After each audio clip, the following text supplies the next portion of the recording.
Hello and welcome back to my channel guys. मैं हूँ doctor शिखा। Guys आज मैं आपके लिए एक बहुत ही हेल्दी रोटी की रेसिपी लेकर आई हूँ, जवार रोटी या सोरगम रोटी। गाइज ये बहुत ही एक हेल्दी ग्रेन है और नॉर्मली रोटी हम सब अपने घर में खाते हैं, लेकिन अगर हम जवार की रोटी खाएंगे तो वो हमारे लिए और भी ज़्यादा न्यूट्रिशियस हो जाएगी। तो सबसे पहले चलते हैं मेरे किचन में और देखते हैं कि मैं अपनी जवार रोटी किस तरीके से बनाती हूँ।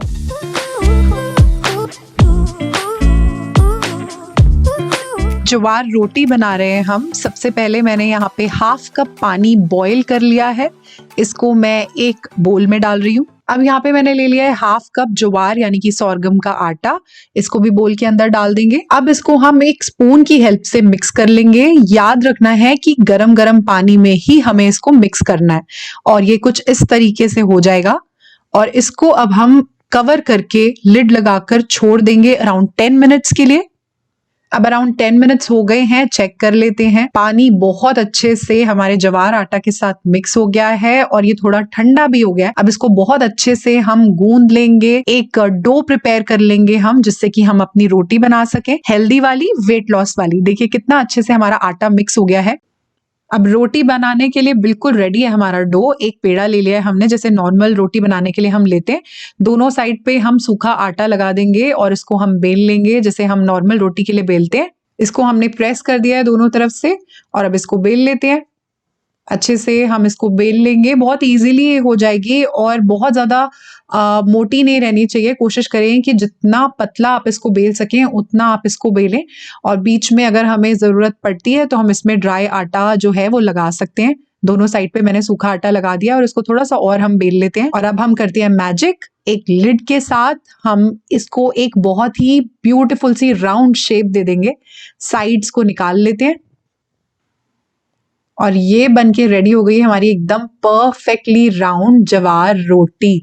अब इसको हम पका लेते हैं तवे के ऊपर। नॉर्मल जैसे हम अपनी रोटी को कुक करते हैं वैसे ही हमने इसको भी कुक करना है। एक साइड से जब ये अच्छे से कुक हो जाएगी तो इसको हम फ्लिप कर लेंगे और दूसरी साइड से भी हम इसको कुक कर देंगे। इसको फ्लिप करके देख लेते हैं। अब इसको थोड़ा थोड़ा हम प्रेस करते रहेंगे दोनों साइड से जब तक ये दोनों साइड से बहुत अच्छे से कुक नहीं हो जाती है। बहुत ही ज्यादा टेस्टी लगने वाली है आपको, बहुत अमेजिंग वेट लॉस तो देगी ही देगी। प्रोटीन रिच है, बहुत ही ज्यादा न्यूट्रिशियस रोटी है ये। तो हमारी नॉर्मल रोटी से काफी ज्यादा टेस्टी भी है, हेल्दी भी है और आपको बहुत अच्छा वेट लॉस भी देगी। देखिए हमारी रोटी बहुत अच्छे से कुक हो गई है दोनों साइड से। इसको हम सर्व कर लेते हैं और इसको ऐसे थोड़ी ना खाएंगे, इसके ऊपर पहले हम देसी घी लगाएंगे और फिर खाएंगे। फिर देखिए आपको कितनी अच्छी लगेगी ये। और ऐसी एक या दो रोटी आप बहुत आराम से खा सकते हैं अपने ब्रेकफास्ट या फिर लंच में। किसी भी फेवरेट सब्जी के साथ आप इसको खाइए और मजे करिए, वेट लॉस भी करिए साथ साथ में। तो गाइज ये थी हमारी न्यूट्रिशियस सी अमेजिंग सी जवार की रोटी। बहुत अमेजिंग है अगर आप वेट लॉस कर रहे हो। अगर नहीं भी कर रहे हो तो भी ये बहुत ज़्यादा न्यूट्रिशियस है, आप इसको अपने डाइट में इंक्लूड कर सकते हैं। अगर आप वेट लॉस कर रहे हैं तो इसको अपने ब्रेकफास्ट या फिर लंच में ले सकते हैं और अगर आप वेट मेंटेनेंस पर हैं तो आप इसको अपने डिनर में भी यूज़ कर सकते हैं। तो जवार जो है एक होल ग्रेन है, इसको हम सोरगम भी बोलते हैं। और अगर हम 1 कप जवार की बात करें तो इसमें होते हैं 22 ग्राम्स प्रोटीन, जो कि है काफ़ी हाई। क्योंकि ये प्रोटीन में रिच है तो ये आप मसल बिल्डिंग में हेल्प करता है, इसलिए फैट लॉस करने में हेल्प करता है। क्योंकि प्रोटीन रिच है और फाइबर रिच भी है, बहुत देर तक आपको फुल रखता है, बहुत देर तक आपको भूख नहीं लगने देता है, इसलिए वेट लॉस के लिए काफ़ी अच्छा है। गट हेल्थ के लिए काफ़ी अच्छा होता है क्योंकि फाइबर रिच है, आपको कॉन्स्टिपेशन की प्रॉब्लम नहीं आने देता। और अगर आपको हाई कोलेस्ट्रॉल की प्रॉब्लम रहती है तो आपके लिए भी काफ़ी अच्छा है क्योंकि आपकी बॉडी से बैड कोलेस्ट्रॉल के साथ ये बाइंड करके उसको बाहर निकालता है। क्योंकि इसका ग्लाइसेमिक इंडेक्स काफ़ी लो है तो ये डायबिटिक्स के लिए काफ़ी अच्छा है।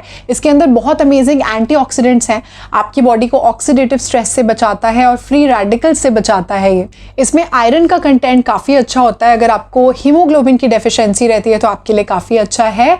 पीसीओएस के केस के लिए काफ़ी अच्छा होता है क्योंकि पीसीओएस के पेशेंट्स में हम मना करते हैं कि डेयरी मत यूज़ करिए आप अपने डाइट में, यानी मिल्क प्रोडक्ट्स नहीं यूज़ करेंगे। तो अगर आप मिल्क नहीं लेंगे तो प्रोटीन और कैल्शियम कहाँ से आएगा, वो यहाँ से आएगा। तो प्रोटीन भी इसमें काफ़ी अच्छी क्वांटिटी में होता है और कैल्शियम फॉस्फोरस भी काफ़ी अच्छी क्वांटिटी में होता है। तो इसीलिए लिए ये PCOS के केस के लिए भी काफ़ी अच्छा है। आप इसको किसी भी विटामिन सी के सोर्स के साथ कंज्यूम करेंगे तो इसके अंदर का जो आयरन है वो बहुत ईजिली आपकी बॉडी में एब्जॉर्ब हो जाएगा। तो कोशिश करिए या तो आप इसमें ग्रीन चिलीज ऐड करिए या फिर आप इसको किसी चटनी के साथ, जैसे आंवला की चटनी के साथ या फिर धनिया पुदीना की चटनी के साथ जिसमें आपने लेमन यूज़ करा हो, तो आप उसके साथ इसको यूज़ करेंगे तो इसके अंदर का जो आयरन है वो बहुत इजीली आपकी बॉडी में एब्जॉर्ब होगा। तो गाइज ज्वार की रोटी बहुत ज़्यादा न्यूट्रिशियस है। नॉर्मल व्हीट की रोटी की जगह आप ज्वार की रोटी अपने डाइट में इंक्लूड करिए, ये आपको बहुत अच्छा वेट लॉस तो देगी ही देगी, साथ में बहुत ज़्यादा न्यूट्रिशियस भी है। तो अगर आज की मेरी वीडियो आपको अच्छी लगी हो, हेल्पफुल लगी हो, तो इसको थम्स अप ज़रूर दीजिएगा, इसको ज़रूर लाइक करिएगा। मेरे चैनल को जल्दी जल्दी से कर लीजिए सब्सक्राइब, क्योंकि ऐसी अमेजिंग वीडियोज़ मैं आपके लिए लेके आती रहती हूँ। अगर आप इंस्टाग्राम पे हैं तो वहाँ पर भी मुझे फॉलो करिए, वहाँ पे मैं शेयर करती रहती हूँ अपने बहुत सारे क्लाइंट्स के अमेजिंग वेट लॉस ट्रांसफॉर्मेशन आपके साथ। तो मिलती हूँ आपसे अपनी अगली वीडियो में, तब तक stay tune to my channel guys, bye for now.